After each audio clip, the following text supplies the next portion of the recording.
안녕하세요. 행복샷입니다. 오늘도 우리 시장에 영향을 미쳤던 주요 재료들에 대해서 살펴보고 또 시장 돈 흐름에 대해서도 점검해보는 시간을 가져볼 겁니다.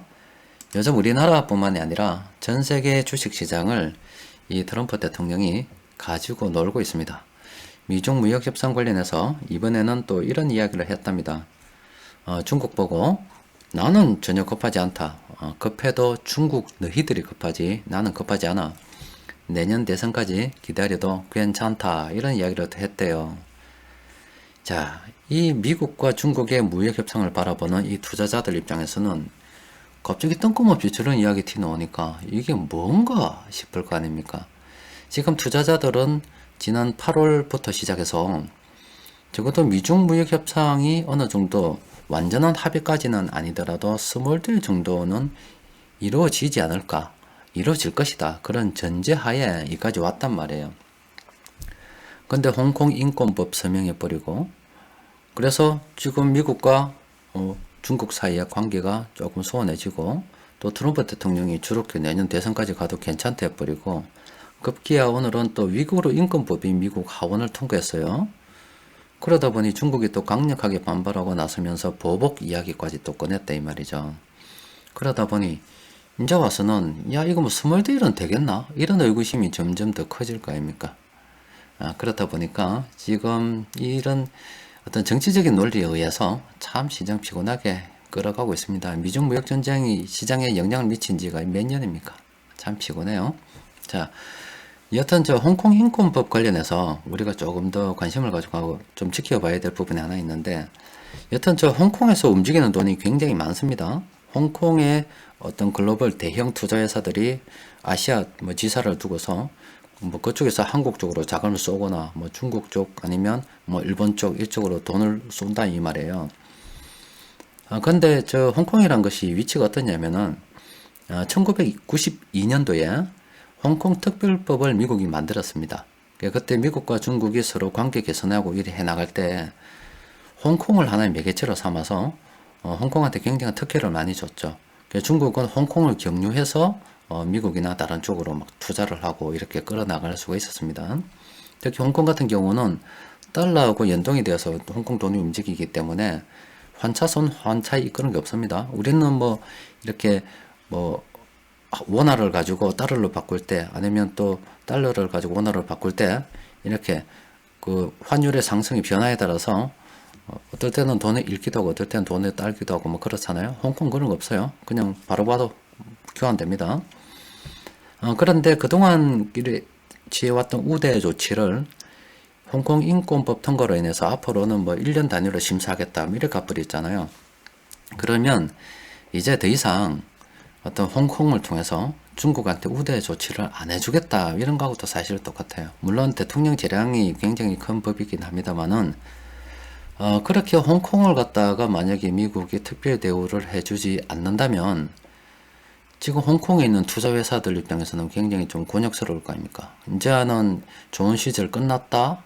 이렇게 생각할 수도 있잖아요. 그동안 홍콩으로 돈을 쏘아서 중국으로 들어간다거나 또 중국에서 번 돈을 홍콩으로 가져와서 해외로 뺀다거나 이런 뭐 일이 있었는데 이제는 그것들이 조금 제약에 따르지 않을까 이런 나름대로 어떤 생각이 많아지겠죠. 뭐 지금 당장 그런 건 아니지만은 어떤 큰 돈 굴리는 입장에서는 심각하게 고려해야 될 수도 있다 이 말이에요. 그러면 홍콩에서 우리나라로 들어온 돈도 많기 때문에 지금 어떻게 될지 몰라요. 좀 더 지켜봐야 되고 지금 저는 좀 기다리고 있는 것이 지금 12월 달 그리고 내년 1월 달 이때 금융감독원에서 외국인 투자 동향이라 해가지고 집계해서 내보내는 자료가 있습니다. 거기에 홍콩 관련해서 돈이 지금 어떻게 왔다 갔다 하는가 그거를 저는 좀 지켜보려고 기다리고 있어요. 여튼 저 트럼프 대통령이 뭐 시장을 가지고 놀고 있어요. 또 홍콩 특별법 관련해서 또 어떻게 될런지 그런 것들은 제가 좀 더 자료 조사를 해서 좀 드러나는 대로 여러분들께 말씀드리도록 하겠습니다. 뭐 근데 시장에 악재만 있는 건 아니에요. 오랜만에 중국의 고위 공직자가 우리 한국을 찾았습니다. 왕이 외교부장 국무위원이 오늘 4시에 우리 한국으로 들어왔습니다. 1박 2일 일정으로 들어왔어요. 오후 4시입니다. 그러니까 굉장히 빡빡한 일정으로 방문했는데, 여튼 이번에 와서 트럼프 시진핑 중국 국가주석과 또 문재인 대통령 만남도 어떤 의논한다 그래요. 그러면 아무래도 이번에는 시진핑 중국 국가주석이 한국으로 올 가능성이 크겠죠. 여튼 저렇게 되면 지금 이제 중국과 관계 개선에 대해서 우리가 조금 기대를 해볼 만하다 아닙니까? 그런 그 시나리오는 이런 거죠. 일단은 왕이 그 외교부장 방문으로 인해서 화장품주, 여행주, 카지노주, 유통주 뭐 이런 종목들이 하나의 테마를 형성해서 가다가 내년에 시진핑 중국 국가 주석이 오게 되면 그때까지 조금 분위기를 끌고 간다 이 말이죠. 그러면 그 주석 방문했을 때 그때를 하나의 차익 실현의 기회를 볼 것인지 아니면 좀 더 분위기를 떼어가지고 좀 더 치고 올라갈 기회를 만들 것인지 살펴봐야 되는데 여튼 시작은 지금이다 이 말이죠. 여튼 시작은 지금이고 그리고 중국과 이야기 왔다 갔다 하다가 그 방점을 찍는 게 여튼 시진핑 중국 국가 주석이 한국을 방문했을 때 그때가 아마 방점을 찍지 않을까 싶은데 지금 사실은 관심을 가져야 되고 그때는 고민해 봐야 돼요. 차익 실현할지 계속 들고 가야 될지. 그래서 화장품주, 여행주, 카지노주, 유통주는 지금은 좀 긍정적으로 검토해 봐야 되는 시점이고 나머지 그때 중간중간에 어떤 중국과 대화가 오갈 때마다 급등락을 하다가 방점을 찍는 거는 시진핑 중국 국가주석이 한국을 방문했을 때 일단은 뭐 차익 실현이라든지 좀 더 들고 가야 될 것인지 그때는 고민해 봐야 된다. 일단 요런 큰 그림을 그리고서 살펴보는 게 좋지 않을까 싶습니다. 자, 일단 뭐 그 정도까지 해두고 시장 수급을 살펴보게 되면 자, 또 힘 빠집니다. 외국인 투자자들이 많이 팔았어요. 이게 정말로 미중 무역 협상 때문에 그럴 수도 있고요. 또 저쪽에 이번 달에 아람코 상장 좀 빨리 됐으면 좋겠습니다. 보통 상장할 때 분위기 왕 떼어가지고 좀 해먹고 중간에 좀 빠지는 세력들도 있다 아닙니까?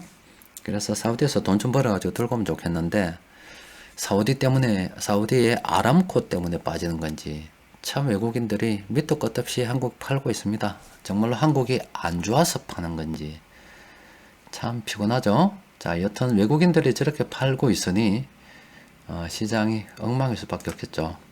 그래도 있긴 있더라고요. 찾아보니까 시장에서 큰돈 굴리는 세력들이 묘사하는 종목이 오늘은 세 종목 있습니다. 없지만 이거라도 꾸역꾸역 한번 살펴봅시다. 그리고 중국 관련해서 스페셜 공지 지금 아직 여러분들 못 보시죠?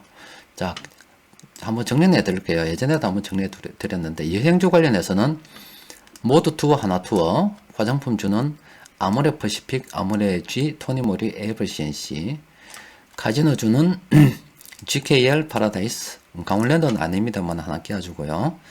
면세점 관련해서는 호텔 신라, 현대백화점, 신세계, 그리고 롯데쇼핑 일단 뺐어요. 롯데쇼핑은 면세점 그 특허가 어떻게 되는지 몰라가지고요. 일단 뺐고요. 일단 이 정도는 여러분들께서 관심을 가지고 살펴볼 필요가 있겠습니다. 일단 네오위즈 같은 경우는 뭐 수급상으로 보면 상당히 이렇게 좋은 종목이라 볼 수 있습니다. 근데 이 종목은 조금 조심해야 될 것이 지금 시세 차익 목적으로 유통되는 주식 비율이 너무나 많습니다. 62%나 돼요. 그리고 수급을 통해서 과거 매매를 쭉 살펴보니까 좀 주의해서 매매를 해야 된다 이렇게 돼서 여러분들께 꼭 뭐 권해드리고 싶진 않아요. 근데 일단 뭐 추세는 이렇게 가고 있다 정도로 봐보시면 될 것 같아요. 그래서 뭐 막상 지금 좀 이 종목을 갖다가 긍정적으로 검토하라고 이야기 드리기는 그렇고 그냥 오늘의 시장의 중심 종목이었다. 세력들의 관심이 있었다. 이 정도만 살펴보겠습니다.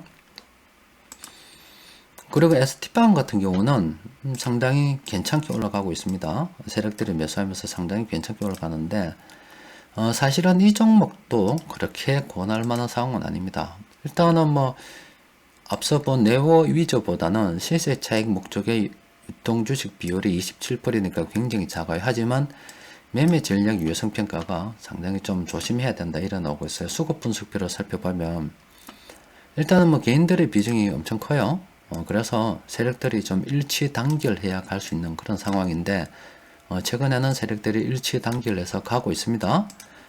세력들이 이렇게 매수하기 때문에 잘 가는 거겠죠. 이렇게 굉장히 잘 가고 있잖아요. 그래서 지금 당장 와서 이 종목을 다시 매수하기 좀 그렇죠. 예전에 한번 이 종목 나오긴 나왔었죠. 그죠? 그때 차라리 예전에 이 종목이 한번 나왔을 때요. 뭐 이럴 때는 괜찮아도 지금은 좀 곤란하다. 이렇게 보입니다. 그리고 한국 콜마 같은 경우는 그나마 조금 괜찮죠. 지금 이 위치를 봤을 때 꼭 예전에 이런 위치들, 뭐 이런 위치라고 보면 안 되겠습니까? 꼭 이런 위치, 뭐 이런 위치, 그죠? 이런 위치라 보면 되겠죠? 그래서 이런 위치들 다음에 길고 짧음의 차이는 있어도 상승의 흐름이 있었기 때문에 이번에도 그렇지 않을까 생각을 해볼 수도 있다 이 말입니다. 게다가 또 외국인들 좀 수급은 좀 더 살펴봐야 되겠습니다만은 세력들이 이렇게 사고 있죠. 그래서 최근 수급을 살펴보면 이렇게 세력합 상당히 수급이 괜찮죠. 게다가 평균 매수 단가는 지금 주가가 47,200원인데 세력들이 거의 다 손해보고 있잖아요. 얼마나 좋습니까? 그죠? 그래서 이 종목은 또 요약을 보면 혹시 상당히 괜찮아요. 매매 유성평가도 괜찮고 실세 차익 목적 유통주식 비율도 36%밖에 되지 않기 때문에 이 종목은 장기적 관점에서 조금 긍정적으로 봐도 되지 않겠나 싶습니다. 그래서 오늘 시장 중심 종목들을 정리해드리면 장기 투자 관심 종목은 한국콜마 한 종목이고 단기 투자 관심 종목은 없습니다. 자, 요즘 시장 수급이 좋지 않아 가지고 카페가 다시 엄숙해졌습니다. 자, 원래 시장이 좋지 않으면 이렇게 엄숙해집니다. 그럼 하여튼 여러분들 힘드신 거 다 알고 있고요. 뭐 어쩌겠습니까? 주식시장이 원래 이런 겁니다. 또 그리고 트럼프 대통령이 멀리서 오두방정 뜬다고 해서 그러지 마세요라고 말하기도 좀 그렇고 뭐 어쩔 수 없죠. 기다려야 되겠죠. 뭐 하여튼 또 기다리다 보면은 또 좋은 일 안 생기겠습니까? 일단은 지금 제가 볼 때는 저 중국 관련해서 그 관련 종목들이 있죠. 그걸 조금 더 우리가 관심을 가지고 살펴봐야 되지 않겠나 싶긴 해요. 자, 오늘은 여기까지고 또 뭐 시장 상황이 변하면 또 장중 시황을 통해서 아니면 내일 또 마감 시황을 통해서 자주 변하는 대로 여러분들과 뭐 이야기를 나눌 수 있도록 하겠습니다. 이상입니다.